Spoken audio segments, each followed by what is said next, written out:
People speak with their mouths, but their true nature often shows in their actions.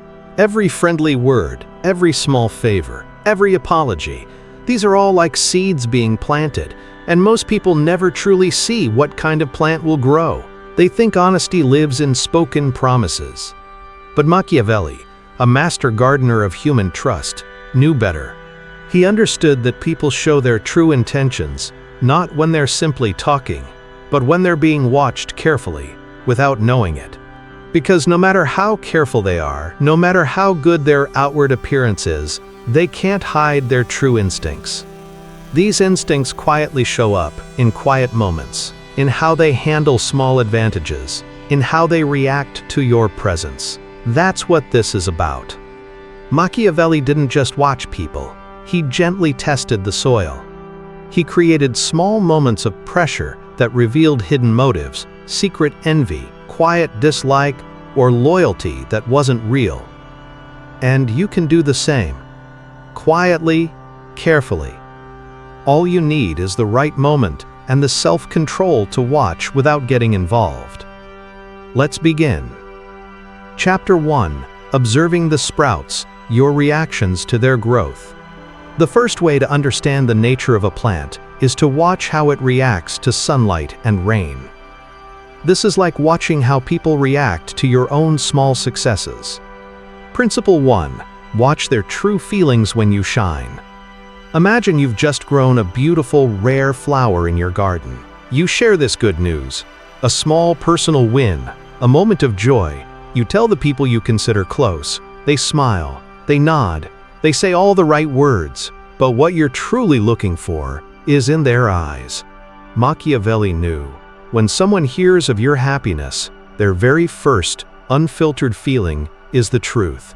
Is it genuine joy for you, like sunlight nourishing another plant? Is it not caring, like a stone in the dirt? Or is it a subtle discomfort, like a shadow briefly passing over their face? Watch their timing. Do they celebrate quickly and easily, or does their happy voice seem to lag behind their smile, as if their mind is trying to catch up to their polite face? Truly supportive people light up quickly, with genuine warmth. People who are not truly allies often take a moment, like they're checking a mental script. Don't confront them. Don't explain you're testing them. Just notice it, because that small delay tells you everything you need to know. They're not afraid of your small failures. They're afraid of your growth. If these strategies for cultivating a garden of real trust are helping you understand the true nature of people, you're on the path to genuine wisdom. Hit that like button now to support this content, and make sure to subscribe to the channel and turn on notifications so you don't miss our next deep dive into mastering personal influence.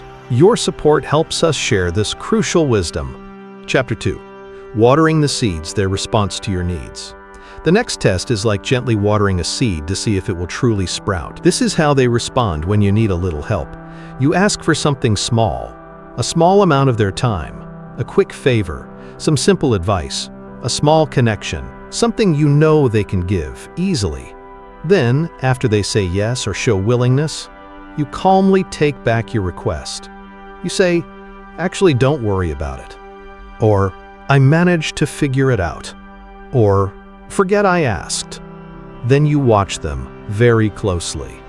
Because if their smile relaxes, if their voice lifts slightly, if they say, "Oh, okay, cool," a bit too quickly, that's not just simple relief.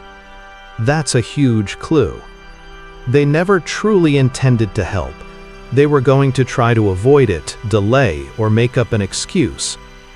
But now that they're off the hook, their true intentions show. Their comfort reveals their hidden planning. And once you see that shift, you can't unsee it. That person, they were never a source of nourishment for your garden. They were a dry patch, hidden under politeness. Chapter 3. Sharing the harvest, true partnership in growth. This test is for people you work closely with. Partners, teammates, anyone linked to your successes. This is how they handle shared success. Here's how it works. You give them a chance to take credit.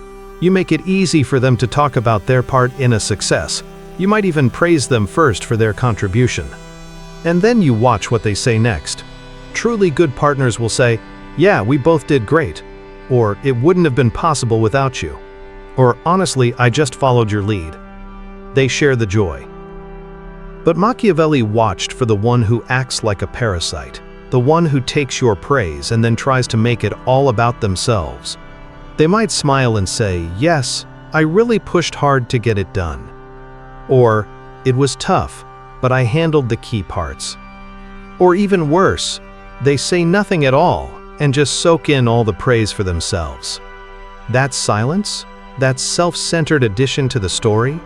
That's them telling you they're already rewriting the event in their head, and in that version, you're just a small detail. Be careful. People who can't share credit can't handle your rise. They see teamwork as a ladder, and you as the rung below them. Chapter 4. The Gentle Wind Test: How They Handle Disagreement. This test reveals their true colors when they face a small challenge, like a gentle breeze. This is how they react to a small difference of opinion. You casually disagree with them. It's not a fight, it's not personal, just a small difference in opinion.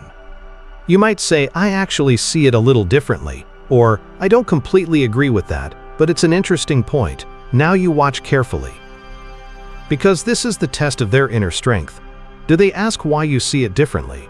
Do they try to understand your point, or do they immediately try to shut you down? Do they get louder? Do they subtly make fun of your view? Do they go quiet and pull their energy away from you?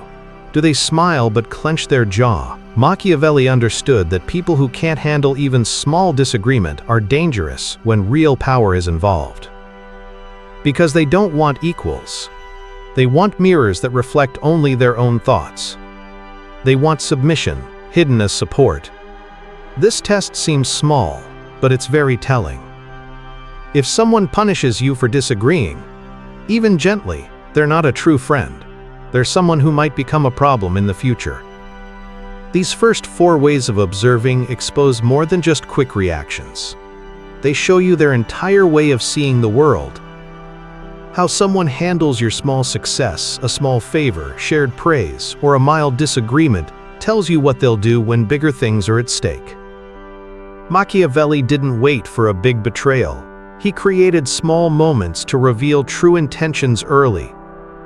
He knew the human heart had many layers, but under the right kind of small pressure, it always showed its true self. The trick is never to force the truth, only to create the space where truth can't hide.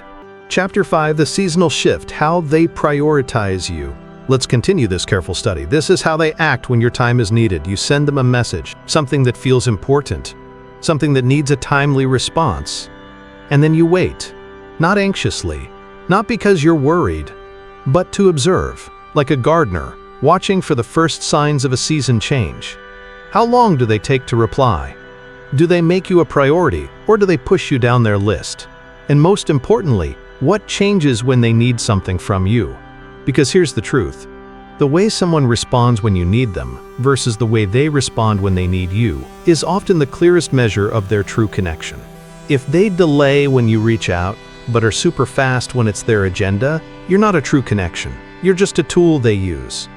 Machiavelli would mark this as a quiet warning.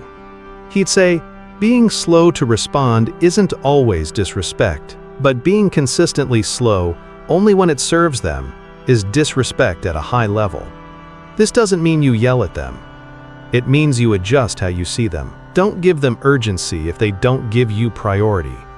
Don't offer clear answers when they only offer quietness. Don't stay easily available when they only respond when it's strategic for them. People who make you wait will rarely help you win. They want you slightly unsure so they can feel slightly superior. Chapter 6: Public Blooming: Their Behavior in the Spotlight. This test reveals their true feelings when they get public attention. This is how they handle public praise. Machiavelli understood that people act differently when others are watching.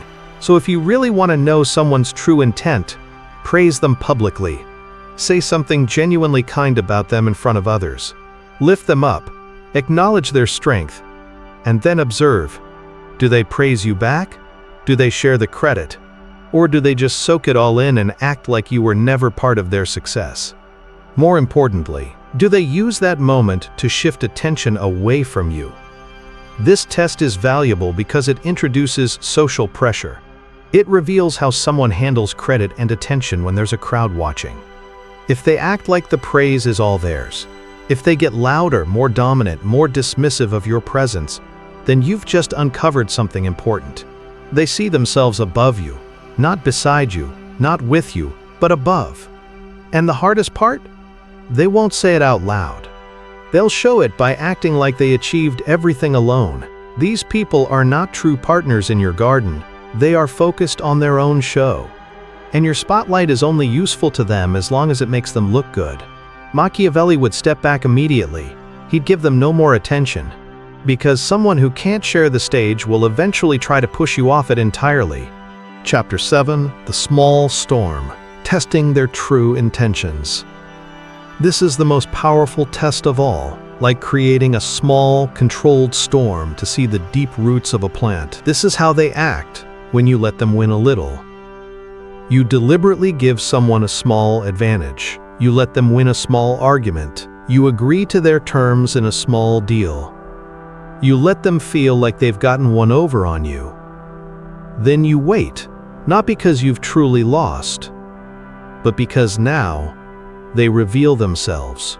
People with good intentions will use that moment to reassure you, to protect the relationship.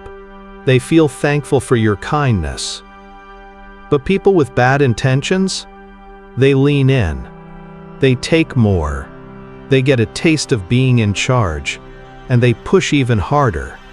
Instead of protecting the connection, they might try to damage it, because to them, kindness is weakness, and weakness is a signal.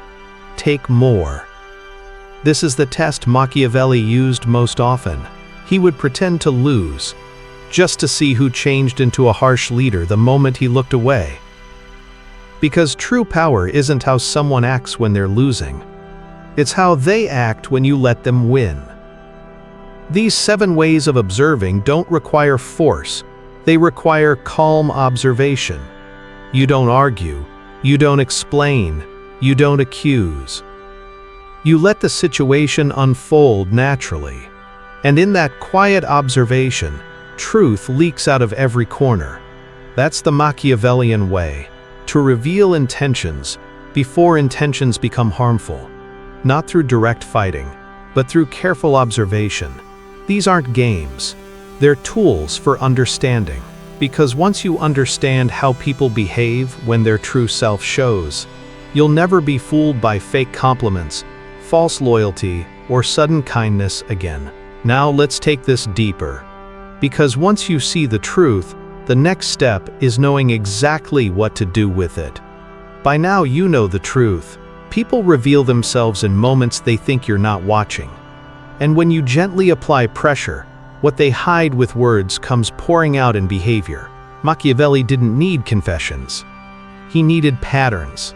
And when you run these 7 strategic observations, you don't just uncover their hidden plans, you uncover their entire strategy. But the question now is this: what do you do once you know? Once someone fails these tests, once they show envy, a sense of entitlement, subtle attempts to undermine you, what's next? You don't get angry. You don't call them out.